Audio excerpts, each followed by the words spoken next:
English grammar is the way in which meanings are encoded into wordings in the English language. This includes the structure of words, phrases, clauses, sentences, and the structure of whole texts. There are hundreds of grammar rules, but the basics refer to sentence structure and parts of speech, including nouns, pronouns, verbs, adjectives, adverbs, prepositions, and conjunctions. You'll have a great foundation for reading and writing if you can answer the question, what are the basic English grammar rules? These 10 basic rules of grammar will help you become a champ at selecting words and punctuations. Rule number 1. Use active voice. Every human language starts an active sentence with a subject or the doer. In English, the verb follows the subject. If there is an object, the receiver of the action, it comes after the verb. The formula looks like this. Here are some examples. Mary walked the dog. The dog liked Mary. I did not like the dog. Rule number 2. Link ideas with a conjunction. Sometimes you want to link two ideas with a second SVO combination. When you do, you need a coordinating conjunction. The new formula looks like this. Coordinating conjunctions are easy to remember with an acronymic mnemonic device. Fanboys. For, and, nor, but, or, yet, so. Rule number 3. Use a comma to connect two ideas as one. Fanboys are used when connecting two ideas as one in a single sentence, but don't forget the comma.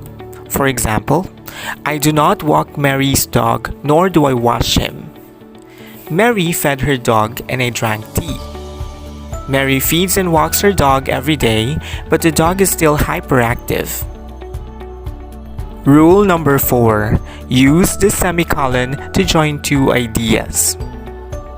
A list of grammar rules has to include the scariest of punctuation marks. It might look funny, but don't be afraid of the semicolon. It's the easiest thing in the world to use. Say you want to join two ideas but can't figure out or can't be bothered to use a coordinating conjunction. The two ideas can be separate sentences, but you think that they are so closely connected, they really should be one. Use a semicolon. Here are some examples. Mary's dog is hyperactive. It won't stop barking or sit still. Mary has to walk her dog every day. It is the most hyperactive dog anyone has ever seen. Rule number 5. Use the simple present tense for habitual actions. The simple present is the tense you use for any habitual action. The things you always do or do every Tuesday are described with the simple present, which just means you pick the first form of any verb. Here are some examples. Mary likes dogs. I don't walk Mary's dog. Mary and I drink tea every Tuesday together. Rule number 6. Use the present progressive tense for current actions. The present progressive tense is for anything that is happening right now. All of the progressive tenses are easy to spot because their verbs always end with ing and get a helping verb. A helping verb is just so we know who and when we're talking about. In the present progressive, the helping verbs are the present tense conjugations of to be. Here are the examples. The barking dogs outside are driving me crazy. Mary is playing with her hyperactive dog. Rule number 7. Add ed to verbs for the past tense. When we talk about the past, we have to add an ed to regular verbs to make the second form. Irregular verbs are tricky and have their own sets of rules. Here are the examples. The dog stopped barking 2 seconds ago and I am feeling better. Mary played fetch with her hyperactive dog. Rule number 8. Use present perfect for the unfinished past. The present perfect can be confusing for some, but it is one of the most important rules of grammar. When people talk about things that have already happened but consider the time in which they occurred to be unfinished, they use the third form of the verb with a helping verb.